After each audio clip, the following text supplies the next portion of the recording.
చాలా ప్రమాదం పొంచి ఉంది యావత్తు క్రైస్తవ్యానికి. దేవుని సేవ ఎవరైతే చేస్తున్నారో వాళ్ళ దగ్గరికే వస్తుంది. దేవుని పని ఎవరైతే ప్రారంభిస్తారో వాళ్ళ దగ్గరికే వస్తుంది. బాప్తిస్మము ఎవరు పొందుతారో వాళ్ళ దగ్గరికే వస్తుంది. యేసు బాప్తిసం పొందిన వెంటనే నీళ్లలోని వచ్చిన తరువాత యేసు ప్రభు దగ్గరికి వచ్చింది. మిగుల ఎత్తైన ఒక కొండ మీదకి, మిగుల ఎత్తైన కొండ మీదకి, ఇది కొండ మీదకి తీసుకొని వెళ్ళిందట. ఎవరు లేరు ఇక్కడ.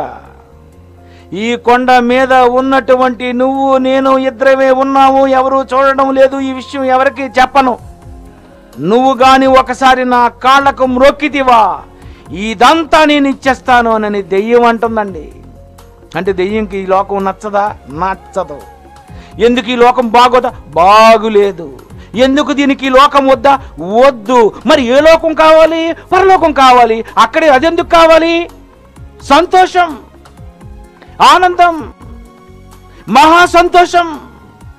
పిల్లరా, ఆ లోకం అంత అందమైనది కాకపోతే, అది ఎంత సంతోషకరమైనది కాకపోతే, ఆ లోకం అది కావాలని కోరుకుంటుందో, ఈ లోకం వద్దు అని యేసు ప్రభుకి ఇచ్చేస్తానంటుందో ఇక్కడ జాగ్రత్తగా ఆలోచించాలి.